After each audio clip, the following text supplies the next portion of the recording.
Durante décadas esta disputa ha causado decenas de muertos y millones de refugiados. Ha transformado a la región de Oriente Medio en un lugar altamente volátil, siempre al borde de una explosión inminente. Entre guerras y esperanzas, el conflicto palestino-israelí. Para entender un poco más de qué trata todo esto hay que retroceder a finales del siglo XIX, cuando en Europa toma relevancia el sionismo.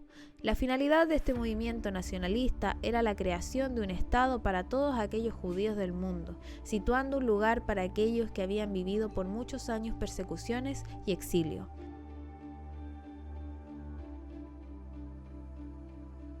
Como lo explica el historiador Pablo Álvarez.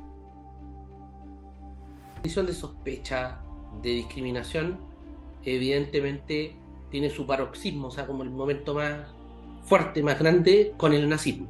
O sea, los nazis no inventan el antisemitismo, pero lo llevan al plano de la destrucción generalizada del pueblo judío, o sea, y matan a millones de ellos. El asunto es que ya en el siglo XIX, con esta, digamos, histórica sospecha y discriminación hacia los judíos, algunos de ellos, judíos europeos, fundamentalmente judíos laicos, modernos, gente inteligente. La única solución al problema que nos aqueja, o sea, al hecho de que somos discriminados, es que tengamos nuestro propio Estado nacional. O sea, irnos de Europa, dejar de ser discriminados en Europa y tener nuestro propio país. En efecto, se buscaba un territorio en el cual situar a todos los judíos. Sin embargo, la gran pregunta era, ¿dónde? La tradición judía reclamaba que la tierra de Israel está ubicada geográficamente nombrada como Palestina o Tierra Santa.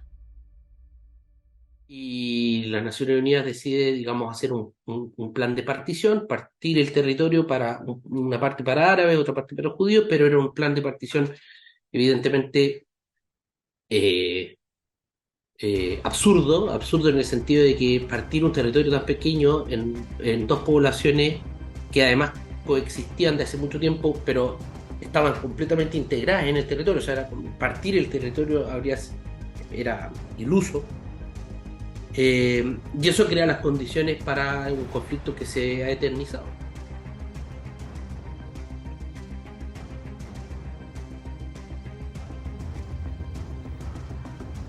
Para entender un poco el otro lado de la historia, debes saber que antes de la independencia de Israel, los asentamientos judíos estaban separados unos de otros. Sin embargo, cuando los británicos se fueron de Israel, los judíos ocuparon este territorio, ganaron fuerza, poder y se independizaron en 1948, quedando más fragmentada Palestina entre Gaza y Cisjordania. El Estado árabe prometido se veía cada vez más lejano. Las guerras y los conflictos se prolongaron durante décadas y la diferencia de poder era abismal. En su tiempo, Israel vivió el genocidio de los nazis y ahora, lamentablemente, no se aprende y va contra un pueblo que lamentablemente no tiene ni la capacidad, ni las armas, ni el respaldo de nadie para evitar esta matanza, porque es una matanza. Ahí tú vas en contra de gente que no tiene cómo defenderse. O sea, hay gente con armas contra gente que a lo mejor está con una piedra, una hoja. El llamado informe La anatomía de un genocidio, impulsado por Francesca Albanese, relatora de la ONU en marzo del presente año para los territorios palestinos, ofrece una visión crítica y detallada sobre este oscuro capítulo de la historia humana. En este informe se examinan minuciosamente las dimensiones políticas, sociales, económicas y culturales que inciden en la ejecución de estas acciones por parte de los israelíes. Se argumenta que existen pruebas sustanciales que sugieren que Israel está implicado en al menos 3 acciones que podrían ser consideradas como genocidio según la Convención Internacional establecida desde 1948 para prevenir y castigar dicho crimen. Número 1. Destrucción de Gaza. Número 2. Discurso antipalestino. Número 3. Una tragedia anunciada. 7,000 people killed is not enough to prove they are clearly incapable to respect the principle of distinction. How many more people need to die? Francesca Albanese, relatora especial de la ONU sobre la situación de los derechos humanos en el territorio palestino, responde a Tom Connell de Sky News Australia tras su poco realista afirmación: Israel le dijo a los civiles que se fueran. Israel did say, civilians please leave, this is where we're targeting. So that wasn't them actually targeting civilians at that point. As my friend Daniel Levy told the BBC journalist, and I beg your pardon, I don't mean to be rude, but can you really keep a straight face as you ask me this question? I will answer the question. Okay. There is nowhere to go. Because this, for those who are not familiar with the Gaza Strip, is a 300 square kilometers piece of land. It's the most crowded place on earth. And it has been, when I say carpet bombed, this is what 6,000 bombs per week do to an area which is so crowded. And this is why a war was not the response. But you know what, Tom?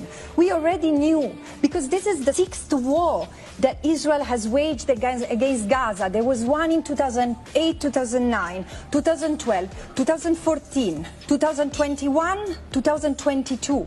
Already 1,000 people had been killed, including 1,000 children. How did diminish the influence of Hamas over the people under blockade, and how did it diminished the capacity of harm Israelis?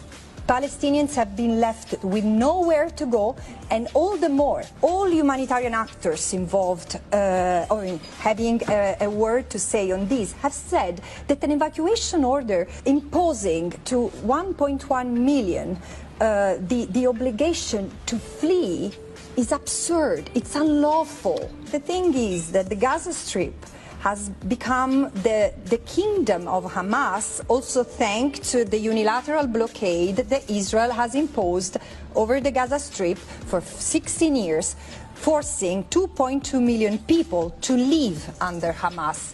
By the way, Hamas, until a couple of months ago, was defined by various ministers, including the Prime Minister of Israel, as an asset to Israel, while the PA was a liability. You don't have to believe me, listen to Israeli leaders and take them seriously.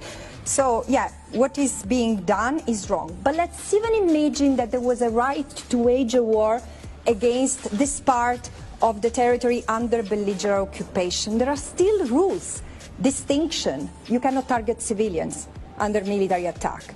Excuse me, journalists to keep on inviting Israeli military personnel on your shows, and they tell you how much effort they are making to spare civilian lives.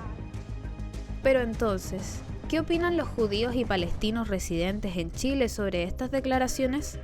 Pese a lo árido que resultó ir en su búsqueda, nos comunicamos con Eyal Weinstein, descendiente de Israel, quien vive actualmente en Chile y nos cuenta su visión de los acontecimientos.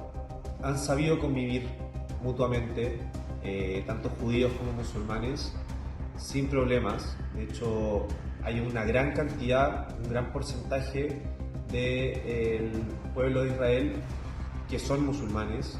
Sin embargo, el gran problema allí son los extremistas, los grupos terroristas que siguen lados del musulmán, que son sumamente extremistas, que son los que no permiten que se pueda convivir en paz entre el lado palestino y el lado de Israel.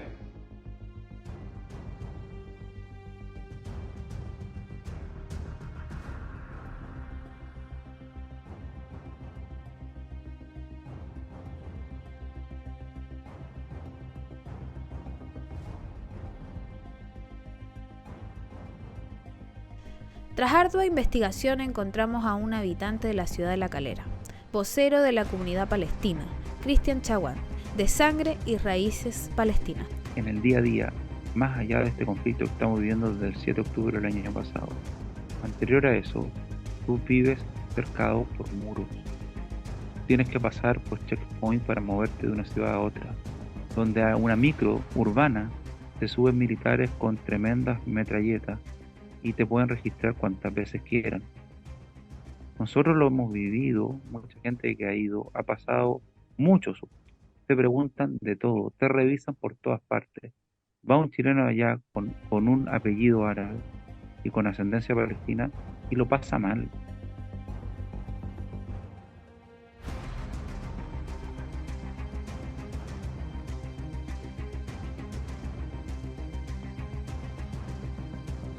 Eso no es libertad de tránsito. Yo no soy delincuente. Entonces, lo hemos vivido, lo ha vivido gente muy cercana a mí.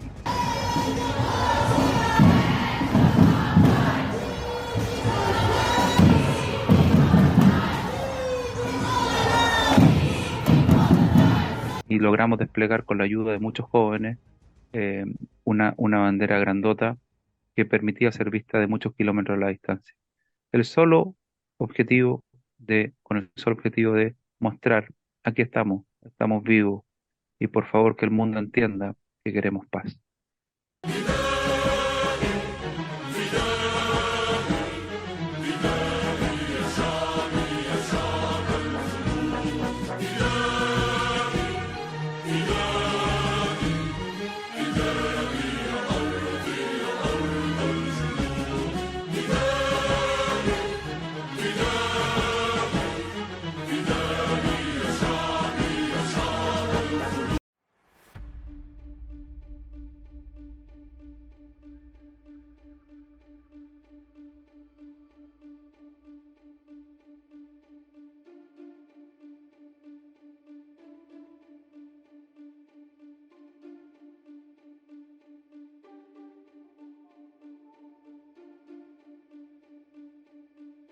$11,000 people killed is not enough to prove they are clearly incapable to respect the principle of distinction.